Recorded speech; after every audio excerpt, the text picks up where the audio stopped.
Hi friends, మన భారతదేశంలో హిందూ దేవాలయాలకు ఎంతో ప్రాముఖ్యత ఉంది. ఎంతో ఉన్నతమైన కట్టడాలతో నిర్మించబడిన దేవాలయాలు మన భారతదేశపు సొంతం.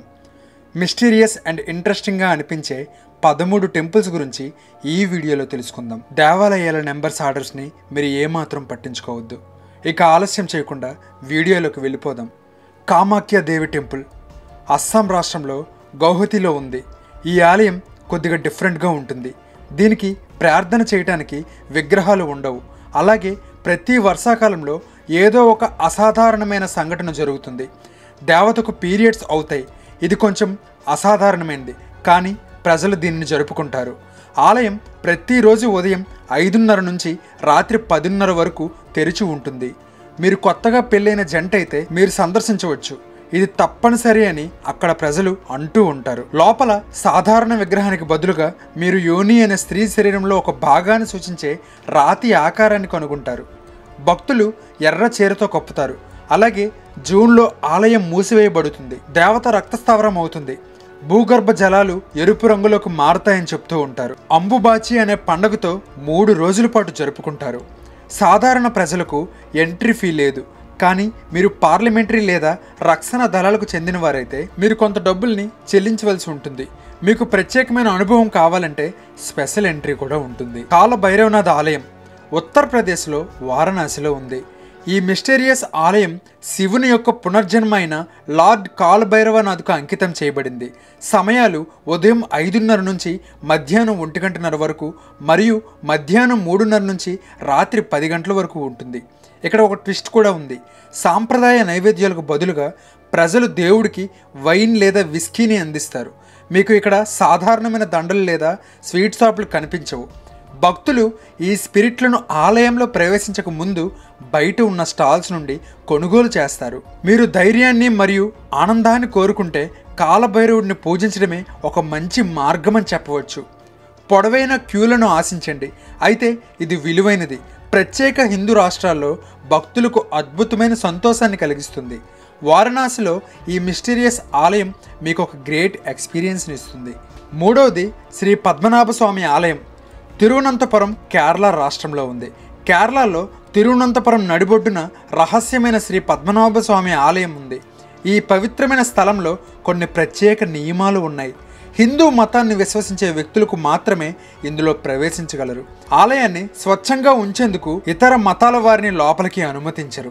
ఈ ఆలయం విష్ణువు యొక్క అవతారమైన పద్మనాభుడి యొక్క అంకితం చేయబడింది.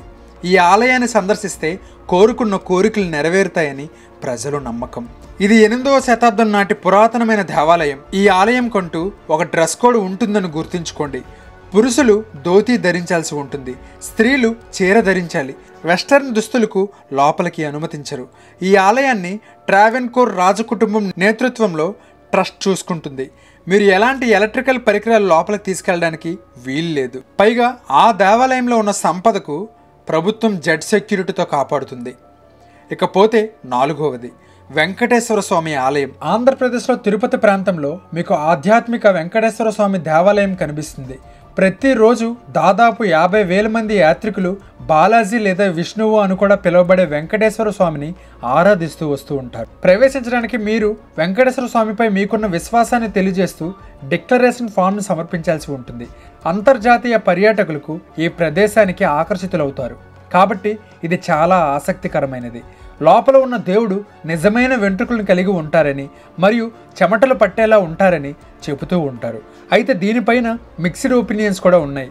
పూజారులు ఆరబెట్టడానికి ప్రయత్నిస్తున్నప్పటికీ కూడా విగ్రహం వెనుక భాగంలో తేమగా ఉంటుంది. ఈ ఆలయం కేవలం ఆధ్యాత్మిక సంపన్నమైనదే కాకుండా భారతదేశంలోనే అత్యంత సంపన్నమైన దేవాలయం కూడా. భక్తులు తమ జుట్టును దానం చేయడం ద్వారా తమ కృతజ్ఞత భావాన్ని వ్యక్తం చేస్తారు. మరియు చాలామంది ధైర్యవంతులు పురుషులు మరియు మహిళలు ఇద్దరూ తమ జుట్టును వెంకటేశ్వర స్వామికి సమర్పిస్తారు. 5వది మెహందీపూర్ బాలాజీ ఆలయం దౌసా, రాజస్థాన్ రాష్ట్రంలో ఉంది. మీరు అరుపులు వినవచ్చు. కొన్ని వింతల్ని చూడగల ఆలయం ఇది. అది రాజస్థాన్లో మెహందీపూర్ బాలాజీ. ఇది ఏ దేవాలయం కాదు, ఇది చాలా రహస్యమైంది. ప్రతికూల ఆత్మలకు, చెడు ప్రభావాలను అనుభవించే వ్యక్తులకు సహాయం చేయడానికి ఇక్కడ పూజారులు సినిమాల్లో మాదిరిగా భూత వైద్యం అని పిలుస్తారు. అవన్నీ కష్టాలను తొలగించడంలో సహాయపడే హనుమంతుడికి అంకితం చేయబడ్డాయి. ఆలయం ప్రతిరోజు ఉదయం 7:30 నుండి 11:30 వరకు మరియు మధ్యాహ్నం 12 గంటల నుంచి రాత్రి 8:30 వరకు తెరిచి ఉంటుంది. మంగళవారం సాయంత్రాలలో హనుమంతుడికి అంకితం చేయబడే ఆర్ట్ వేడుక ప్రత్యేకత. ప్రజలు తమ కుటుంబం లేదా స్నేహితులను చేతబడి లేదా దుష్టశక్తుల నుండి నయం చేయాలనే ఆశతో ఉన్న ప్రతి ఒక్కరూ కూడా ఆశతో ఈ ఆలయ ప్రాంతంలోకి ఇక్కడికి వస్తూ ఉంటారు. ప్రజల్ని వేలాడదీయడం, వేడి నీరు పోసుకోవడం లేదా పూజారి చేత బంధించబడడం కూడా మీరు చూడవచ్చు. ఇది మీ సాధారణ ఆలయాలతో పోల్చుకుంటే చాలా భిన్నంగా ఉంటుంది. ఇకపోతే మీనాక్షి అమ్మవారి ఆలయం తమిళనాడులో మదురైలో ఉంది. తమిళనాడులో మదురై నడిబొడ్డున మీనాక్షి అమ్మవారి ఆలయం అని పిలువబడే ఒక ప్రత్యేకమైన ప్రదేశం ఉంది. ఇది కేవలం దేవాలయం మాత్రమే కాదు, ఇది ఏదో అసాధారణమైన సంఘటన జరిగే రహస్యమైన మరియు శక్తివంతమైన ప్రదేశం. ఇక్కడ శివుడు చిరునవ్వుతో ఉంటాడని స్థానికులు నమ్ముతూ ఉంటారు. ఆమెను పార్వతీదేవి అని కూడా పిలుస్తూ ఉంటారు. మరియు సుందరేశ్వరుడు శివుడు పొద్దున్న 3:15 నుంచి మధ్యాహ్నం 12 గంటల వరకు, అలానే సాయంకాలం 5 గంటల నుంచి రాత్రి 7:30 వరకు తెరిచి ఉంటుంది. 14 ఎకరాల విస్తీర్ణంలో ఉన్న మీనాక్షి అమ్మవారి ఆలయం పెద్దది కాదు, ఇది కూడా చాలా పాతది. దాదాపు 3000 సంవత్సరాల నాటి శిల్పాలు ఉన్నాయి. ద్రవిడ శైలి నుండి ప్రేరణ పొందిన వాస్తు శిల్పం ఒక అద్భుతం. లోపల దాదాపు 33,000 శిల్పాలు మరియు 4,000 స్తంభాలు ఉన్నాయి. ఒక్కొక్కటి ఒకే రాతితో చేయబడి ఉన్నాయి. ఈ ఆలయం ప్రపంచంలోని 7 వింతల్లో ఒకటిగా ఉండే అవకాశం కూడా కలిగి ఉంది. మరియు ఇది స్వచ్ఛ భారత్ మిషన్ కింద భారతదేశంలోనే అత్యంత పరిశుభ్రమైన ఐకానిక్ ప్రదేశం. స్వచ్ఛమైన హృదయంతో ఇక్కడ ప్రార్థన చేయడం వల్ల తమ కోరికలు నెరవేరుతాయని ప్రజలు బలంగా నమ్ముతారు. వీరభద్ర దేవాలయం ఆంధ్రప్రదేశ్లో లేపాక్షిలో ఉంది. వీరభద్ర దేవాలయంలో అసాధారణమైన ఏదో కారణంగా ఇది ఒక రహస్యమైన ఆలయం అని చెప్పవచ్చు. 70 భారీ స్తంభాలతో ఒక స్తంభం నేలను తాకు. ఈ వేలాడే స్తంభం చాలామంది సందర్శకులకు మనోహరమైన దృశ్యం అని చెప్పవచ్చు. 16వ శతాబ్దానికి చెందిన ఈ ఆలయం శివుని పునర్జన్మ అయిన లార్డ్ కాలభైరవనాథ్కు అంకితం చేయబడింది. మీరు వారంలో ఏ రోజైనా ఉదయం 5 గంటల నుంచి 8:30 గంటల వరకు సందర్శించవచ్చు. వేలాడే స్తంభం కేవలం ప్రదర్శన కోసమే కాదు, స్తంభం మరియు నేల మధ్య ఖాళీని చూడడానికి మీరు దాని కింద ఒక గుడ్డను కూడా ఉంచవచ్చు. మీరు ఆలయాన్ని అన్వేషించేటప్పుడు పురాతన ఇంజనీర్ అద్భుతం మరియు గోడల మరియు స్తంభాలపై దేవుళ్ళు మరియు దేవతల అందమైన శిల్పాలను ఆరాధించవచ్చు.